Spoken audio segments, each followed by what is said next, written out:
there should be no shame in whether you're choosing pharmaceuticals. There should be no shame in whether you're choosing cannabis. The shame should be in people that are not accepting of either of the people that make choices for their own health. That people Right. should, you already have the difficulty of Yeah. struggling with a medical condition. And now you're facing the stigma or prosecution of others because of the choices that you're making. No one should have to deal with that on top of their medical condition as well.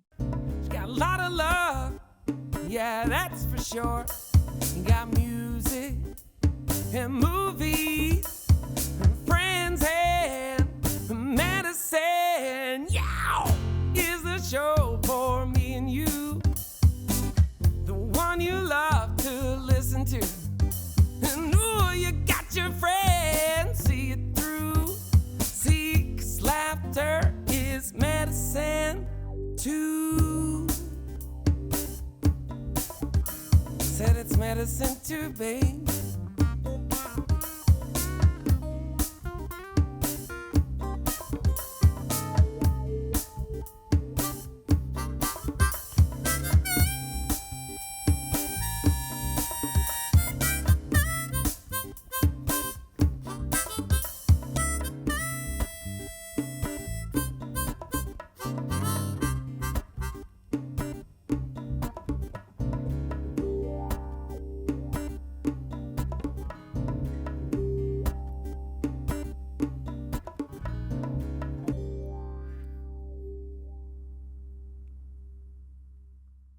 Welcome to The Edge Show, your award-winning podcast, brought to you by the Relevant app. The opinions on today's show are the opinions of our producer, Edge Productions. I am your co-host, Brandon Lee, and look who it is. It's Angela Edge, our producer extraordinaire, helping us with the show today. How's it going, Angela? It's great, Brandon. Remember, we don't dispense medical advice, and all health choices are your own. In this episode, we will discuss how your cannabis as medicine journey may also include pharmaceutical medicine. How are you doing this week, Brandon? I'm doing good. You know, the subject is really touchy with a lot of people that are natural healers, people that really like to, make sure that their body is clean and clear of a lot of these pharmaceuticals that we are trying to wean ourselves away from as a society, I think. But we all know that we have doctors that really do care for our interests altogether. So this is a very interesting subject for people that need to have other medications to go about their daily lives, you know? Exactly. I mean, I have had asthma since I was a child. And before I had any medication for that, I was a fish out of water. Right. And the first time I used, it's made for you, right? Right. The first time I used an asthma inhaler, I remember it so clearly. It felt like a miracle. Yeah, and all of a sudden I could breathe. It's amazing, you know. And as much as we want natural healing to be everything it can be, the progress of our medicines and pharmaceuticals have been great. You know, unfortunately, we do have a lot of results of side effects with medications and things like that. But I do remind you that even our natural medications, our natural healings, natural medications also can have side effects as well. So talking to your doctor and let it be known that your symptoms and things like that, there are life-changing medications that can help you out, just like you're talking about with your asthma. There are numerous others that are the same thing, you know. Exactly. Well, you know, I also saw that with pharmaceuticals, a lot of people think, you know, that they got to get themselves off. There's some people that take pharmaceuticals every day, and of course, they still medicate in other natural ways. But I also encourage you to know that to understand that those medications together can also have an effect. So definitely talk to your doctor. If you are using natural medications, to talk to your doctor about those uses together. Yeah, and that's why it's really good to have a really good working relationship with your doctor, and a doctor that you trust, that will listen to you about what your journey looks like, what your health journey looks like. Yes, you have to have someone that listens. And you know what? If the the doctor is not someone that's jiving with you, Mhm. and you don't like their opinion of all those things, go get a second opinion. That is Yeah, always encouraged, to go get someone that really understands, is trying to learn and help you personally, and has a vested interest in your health. And it's so helpful. I have a doctor, shout out to Dr. O'Connell, but my doctor mhm. is amazing. We have a personal relationship, and he cares about my health. And so As they having should. someone that is able to do that and in your corner, on your side, is so vital. Whether you're trying to naturally medicate, and telling your doctor these things, Yeah, having that open there are conversation some with your doctor. interactions, correct, with Right, you got to have natural you got to be remedies. open. Yeah. I don't know if you do this, Angela, but when you're at the doctor, you're like, oh no, I don't do that. Oh no, how many drinks do you have a week? Do you have more than two? Oh, I Oh, don't know no, about no, two. no, I no. don't, so there are things that you got to have a doctor that you can come clean with, and be Mhm. very upfront and forward about your health and what you do on a daily. Exactly.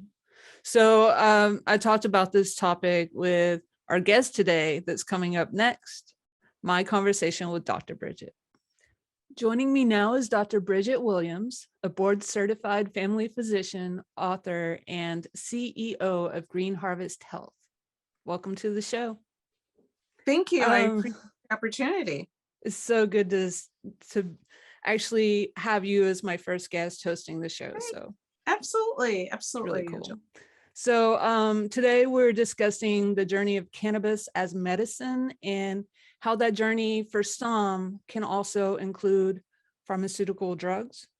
We talk a lot about the stigma of cannabis in the world, but we don't really talk about the fact that for some, cannabis is not the only answer, right? Mhm. Sometimes pharmaceuticals are necessary. And so for my first question, I'd like to ask, is it possible that while cannabis can treat so many illnesses, sometimes a pharmaceutical product is needed and necessary? Absolutely. So I think that we often look at cannabis as this do everything, Mhm. can handle everything, can handle every condition. And that simply is not the case. There are conditions where it simply does not address the issue. Right, And then there's other cases where it might not be enough to address the issue, right? right. And so I think as holistic people that many people in the cannabis space tend to be, we often turn to cannabis first. And I agree, it should not have to be the last alternative, which is kind of how the general public may look at it, if they Yeah, approve at all. For some people, it's the first alternative, which is great, but I don't think we should shame others just because, and keep in mind, if they're using pharmaceuticals with their cannabis and they tend to be more on the holistic side, it tends to be because cannabis in itself did not cover everything that they wanted, or the combination is necessary to get the relief that they're looking for. right, exactly. It doesn't have to be all or none, right? Mhm. Absolutely. Exactly. So why do you think that some of the cannabis community are anti-pharma, and some of the members end up shaming other cannabis patients who still have to take pharmaceuticals? Absolutely. So, I get why a lot of people in the cannabis space are anti-pharma. I think whether in the cannabis space or not, 34% of Americans are looking for complementary or alternative therapies to conditions, period, cannabis Right. or whatever it may be. I think there's a lot of distrust when it comes to the pharmaceutical industry. And so people are generally looking for alternatives that they feel that they have more control over, right? Right. So that in itself is not shocking. I think this kind of reverse discrimination towards people that do choose to use pharmaceuticals is the questionable piece, because when you have been a cannabis advocate or enthusiast for so long, and you understand what it feels like to be hit with stigma and to be ostracized and to be to not be considered legitimate or Mhm. accepted, It is concerning when you take those same conditions that you've been under and then place them on others that are making choices different from yours. Unfortunately, it tends to be a little bit of the human condition that we do that. And it says a lot about us as human beings, but there should be no shame in whether you're choosing pharmaceuticals. There should be no shame in whether you're choosing cannabis. The shame should be in people that are not accepting of either of the people that make choices for their own health. That people should, you already have the difficulty of struggling with a medical condition. And now you're now facing the stigma or prosecution of others because of the choices that you're making. No one should have to deal with that on top of their medical condition as well. You should be looking for love and acceptance and support from the people around you. Exactly. So like, where do you draw the line with, some people who may not want to go to their doctor's office because they're trying to try natural remedies first. And then if I have an abscess tooth and I can try oregano or swishing with coconut oil, but it gets to a point where if it's not working, it can be highly dangerous to not go see your doctor. Yeah, you can end up septic and be extremely ill from something like that, right?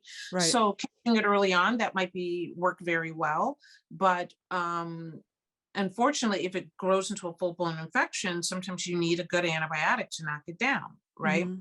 I think where we fail in the medical community is that instead of hearing our patients out and learning from a different approach, whether it is something that you personally would take on or not, I should not judge you for it. I should learn from you. I should give you information that you may or may not already have to make sure that you're making an informed decision. But I should not, oh gosh, I've seen doctors just turn their nose up at their patients for the choices that they're making. And I think to isolate them and turn them away in that sense, I don't know what type of relationship you expect from your patients at that point, because now you've broken down that the doctor-patient relationship should really be a very unique and caring and trust-filled relationship.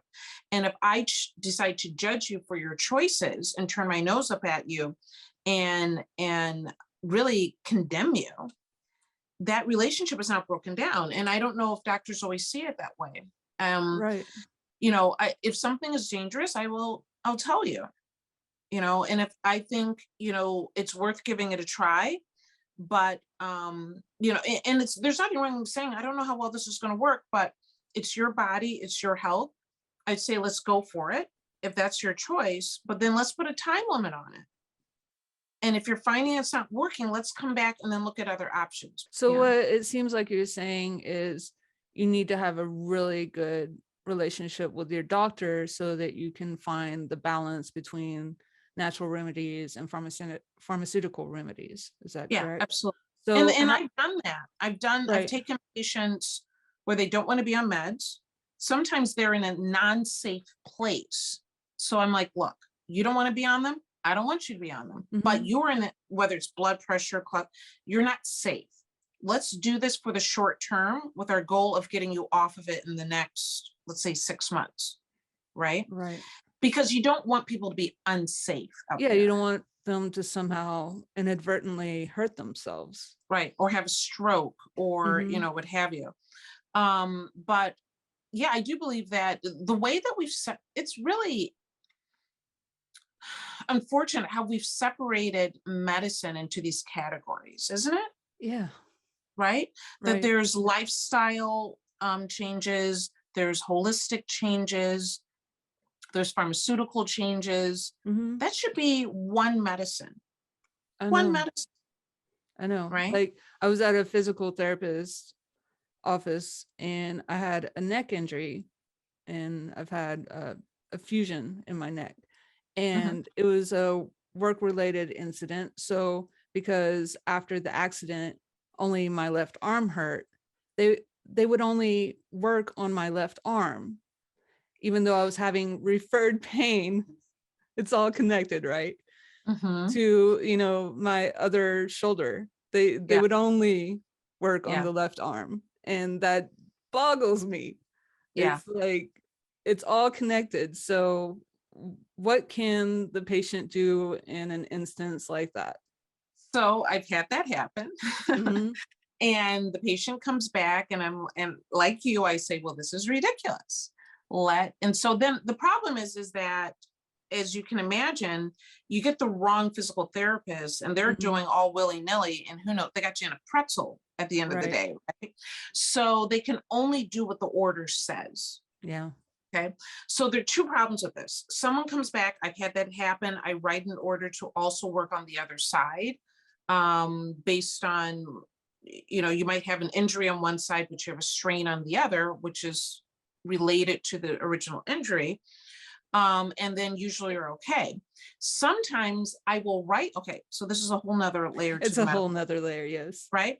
That I will write that and it doesn't get approved because Right. now guess who makes the final decision? Your insurance company. Mhm.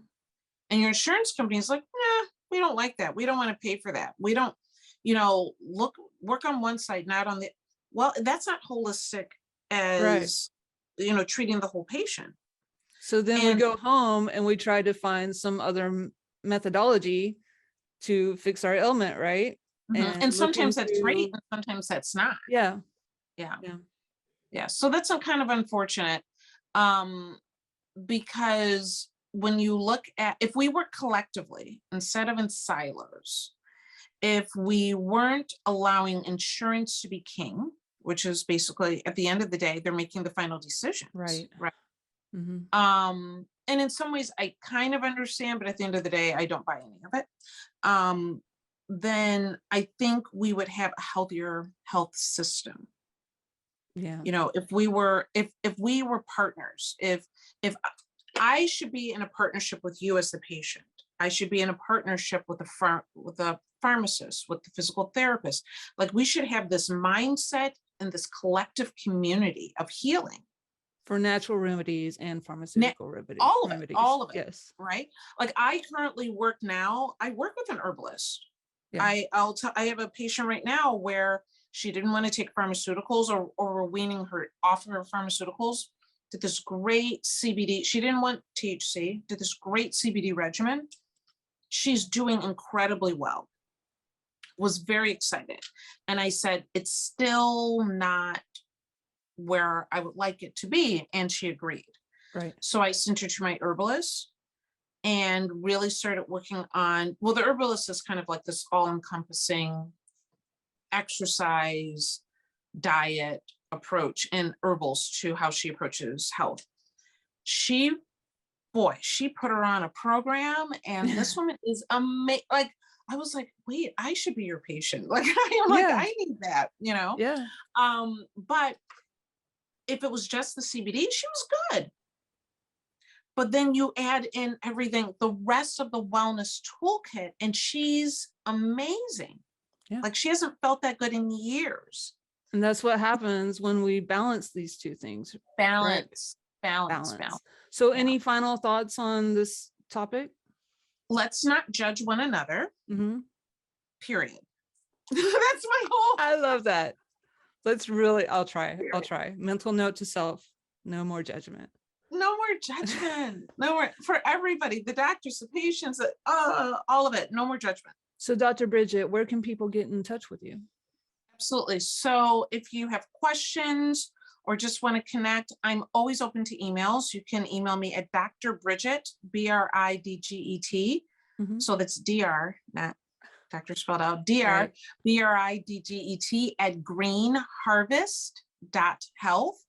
And you can also just go to our website, greenharvest.health, and learn more about what we do there. Excellent. Thanks so Yes. much for joining me today. Thank you. I appreciate you. Bye-bye. I'm Dr. Brian Nickel, your cannabis expert for CannabisExpertMD.com, with a cannabis pairing for the Ed Show. This week, my producer chose for us to do a cannabis and cartoon pairing. Which cartoon are we pairing here, Mr. Producer? Scooby-Doo. Well, of course it's Scooby-Doo. What else would you pick for cannabis? Now, Scooby-Doo started as a Saturday morning cartoon series on September 13th, 1969. It's been running ever since in a variety of different versions, whether it's animated movies, different animated short cartoon series. They even moved some other characters in, such as the horrible Scrappy-Doo at one point or another. They even appeared with celebrities such as Don Knotts and the Harlem Globetrotters. Now on Scooby-Doo, of course, there's always a mystery to be solved. It usually involves unmasking some type of supernatural villain to reveal it's old Mr. Peterson down the street that was just trying to get the real estate for money. As the villain is carried off to jail, he always curses those meddling kids. Now, Scooby-Doo has always been associated with cannabis and weed. Not really directly through things they said, but mostly through some not so subtle innuendos. Look at Shaggy and Scooby. They're always laughing at some things that aren't terribly funny. And they always get the munchies. Now these, as most patients will tell you, are common side effects of using cannabis. Scooby's middle name is Doobie. Okay, Doobie. Now that's the slang term from the 60s and 70s for marijuana cigarette. I mean, come on, Mr. Producer. Doobie-doo. And Doobie Doo, he does do doobies. That's, again, not so subtle. Now the gang, if you notice, they ride in a mystery machine. Now this is kind of van that in the 60s and 70s, my dad even had one of these, was associated with the hippie movement. Lots of murals on the side from back then. I think they got flowers and such on the side of the Scooby-Doo one, don't they, Mr. Producer? No, if you look at it, it kind of looks like a cannabis weed. Well, you can certainly come to that conclusion, I'm sure, which is kind of nice when you think about it, considering how the vans are associated with serial killers these days. They're actually shown, Mr. Producer found a still of them actually wearing pots on their heads as if they are potheads. Hopefully you're going to show that here, sir. Now, there's another scene in the live action movie where Shaggy and Scooby actually act as if they think they're going to be busted. They're cooking snacks, it appears to be, in the back of the van. Lots of smoke in the back of the van. As detectives knock on the door, they gather things up and run out the side, just as if they were afraid of being busted for something. Don't forget about his girlfriend's name either. Yes, Shaggy's girlfriend's name is Mary Jane. I think Shaggy says, oh boy, that's his favorite name ever. Now, we even found some video evidence of Shaggy and Scooby getting busted and standing trial for drug possession. They had to fight the damning video evidence presented by the prosecution with only another rather low-tier Hanna-Barbera character defending them. Now, as far as Scooby and Shaggy go, Scooby-Doo, Where Are You? You compare almost any cannabis strain with these two. But I was looking for a fun, kind of giggly strain, act a little bit like Scooby and Shaggy do, to go along with their animated antics. For this, I selected Natural State Medicinal's Cherry Garcia. Now, Cherry Garcia, also a great name from the 60s and 70s. It is a potent strain at 17.2% THC. How much CBD, Mr. Producer? Trace CBD. I don't see how you could ever miss that one early. I'm going to find one day where you will. Looking at the terpenes, as we always do, it is quite potent at 3.74%. It is terpinolene dominant at 1.52%. Myrcene's up next at a high 0.92%. Beta-caryophyllene, pinene, and limonene, they all kind of come in right about the same at 0.3 to 0.4% each. Linalool comes in next at 0.14%, and there is some humulene showing at 0.10%. Now, this Cherry Garcia, the myrcene is going to speed the THC effects, give a very quick kind of cerebral high. Now, the terpinolene, that's going to settle in and give you a nice kind of shaggy-esque chill state. The beta-caryophyllene, that'll take the edge off any depression symptoms you might be having and kind of gives you a little bit of relaxation. The pinene and the limonene, they're going to give you a bit of energy, a little bit of a mood boost and a lift. A lot of the sativa-like energy that's associated with Cherry Garcia. The linalool and the myrcene then kind of combine to give a little bit of a body chill high that comes on a bit later. It should give you quite a bit of relaxation later on in the experience. That little bit of humulene may actually counter some of the munchies that the THC produces, making you really not act too much like Shaggy and Scooby-Doo. Cherry Garcia, should be just the flower to enjoy with Scooby-Doo. Be sure to avoid this strain. If you have PTSD or high anxiety, it might make those symptoms worse. For more information on all things medical cannabis, be sure to check us out at cannabisexpertmd.com. We're also available on YouTube, Instagram, Facebook, and Twitter under Cannabis Expert MD. Well, what a great show it's been. What do you think, Brandon, about Dr. Nichols' cannabis pairing with Scooby-Doo? You know what? He is so right. I think everyone in the show is on Scooby Snacks. You think they're high as a kite? They've got to be, man. I remember watching that when I was a kid. I loved watching Scooby-Doo and always had to have a bowl of cereal with me for some reason. I don't know if that's a thing. Yeah, Scooby and cereal, it goes hand in hand, right? Cereal, and I don't know why, but I would always watch it and think, even when I was a kid, this guy, they're not right. There's something wrong. Yeah, but you didn't quite know what it was at that point, unless you, I don't know. How old were you when you were watching Scooby-Doo? I don't know. I think I was like 8 or 9 and all the way growing up, of course. Right. You know, and then as far as I can remember, obviously, I'm sure I was even younger than that, since those were, when we were a kid, that was one of the only good cartoons out there. So yeah. Nowadays, you have so many choices, and I don't know how many of them are high. But well, I'm guessing half of the cartoons are for adults now. They don't even have, they have a whole network of cartoons. That is so true. Adult Cartoon Network, right? Everyone knows that. The Adult Swim. Yeah. And I mean, back in the day, we only had one day, right? It was like Saturday morning cartoons. Yeah. Now we get it all day, 24 hours a day, 7 days a week. We can download the Scooby app and eat our own Scooby snacks. It's definitely and gotten smoke into the Scooby Dooby Doo. With our subject today, it's a little touchy. Yes. For a lot of people that are natural healers, and we kind of encourage you about your doctors that have to have a vested interest in you and listening to your own body. My final words on this subject is listen to your own body about these things. Right. You know, medications, whether they be pharmaceuticals, over-the-counter medications that you're only self-medicating, or natural ones, you've got to listen to your body. And even when a doctor prescribes medication to you, whether it be cannabis or anything, know that you got to listen to your body through these things, because just because they prescribed it for you doesn't mean that it's end all be all and that it's something that's good for you. Understand that it can be trial and error, and that you need to have that communication with your doctor, and they need to know all the side effects that you're having, and being very open and have that communication between you and your physician is so vital to having a healthy lifestyle. Exactly. And my final thoughts on this subject is just remember, natural health has its place, but so do pharmaceuticals. So let's not avoid pharmaceuticals to the detriment of your own health.